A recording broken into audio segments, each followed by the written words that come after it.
Assalamualaikum warahmatullahi wabarakatuh. Kali ini saya akan mencoba untuk membeli PS2 di akhir tahun 2023. Iya, saya akan beli konsol keluaran 23 tahun yang lalu. Alasannya karena saya butuh untuk video selanjutnya. PS2 adalah konsol yang dirilis di tahun 2000 dan merupakan konsol game paling laku. Saking lakunya, konsol ini cukup mudah dicari dan banyak yang jual. Setelah mencari sebentar, akhirnya saya ketemu konsol ini di grup Facebook PS2 seharga 300.000.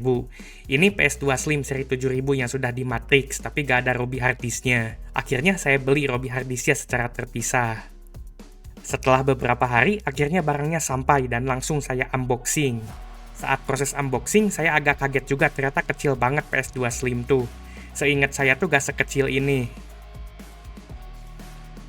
Untuk kelengkapannya, ada PS2, kabel AVI, dan stick KW 2 biji, tapi yang satunya minus, dan juga adaptor. Karena PS2 Slim seri 7000 ini PSU-nya tuh masih eksternal, tidak seperti seri 9000 yang ada di dalam. Karena saya gak punya TV, jadi untuk layarnya saya pakai HP dicolok Easy Cup. Setelah saya coba colok kabel-kabelnya seperti kabel power dan kabel AVI, ternyata bisa nyala. Tapi pas nyala itu muncul error dari matriksnya.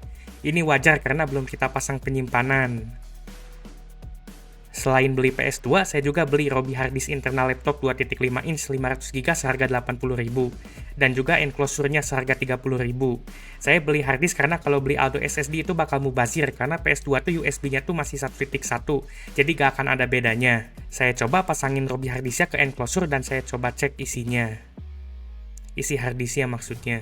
Beli harddisk bekas murah gini sebenarnya gak rekomen karena sangat gacha kondisinya. Buat nyimpen data penting sebaiknya jangan, tapi kalau buat game masih oke. Harddisk ini ternyata masih ada isinya, ada Windows di dalamnya, tapi saya gak lihat file personal untungnya. Akhirnya saya format ke FAT32 yang didukung sama Matrix. Setelah diformat, saya masukkan juga file sistem Matrixnya yang isinya ada OPL-nya. OPL itu buat mainin game dari Robi harddisk. Setelah saya isi harddisknya, saya colokin Robinya ke PS2. Ini harus dicolok ke port pertama sebelah kiri baru kedetek.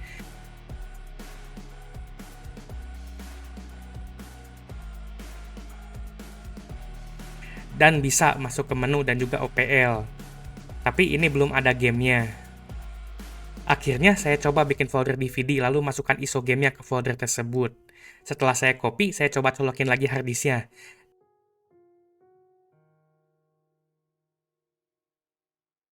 Dan setelah setting dikit OPL-nya, gamenya muncul dan saya bisa coba mainkan.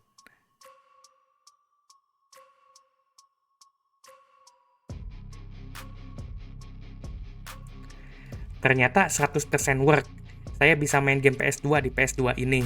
Dengan modal gak sampai 500.000, saya bisa main game PS2 di PS2 asli tanpa harus pakai emulator. Dan dari performanya jelas lancar walaupun loadingnya lambat karena pakai harddisk lewat USB.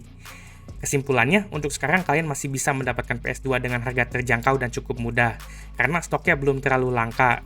Selain itu, HP yang kuat emulator PS2 juga makin banyak dan makin murah, jadi orang yang pengen PS2 asli itu makin sedikit, alias demand-nya makin sedikit. Itu saja sekian dari saya, semoga video ini bermanfaat.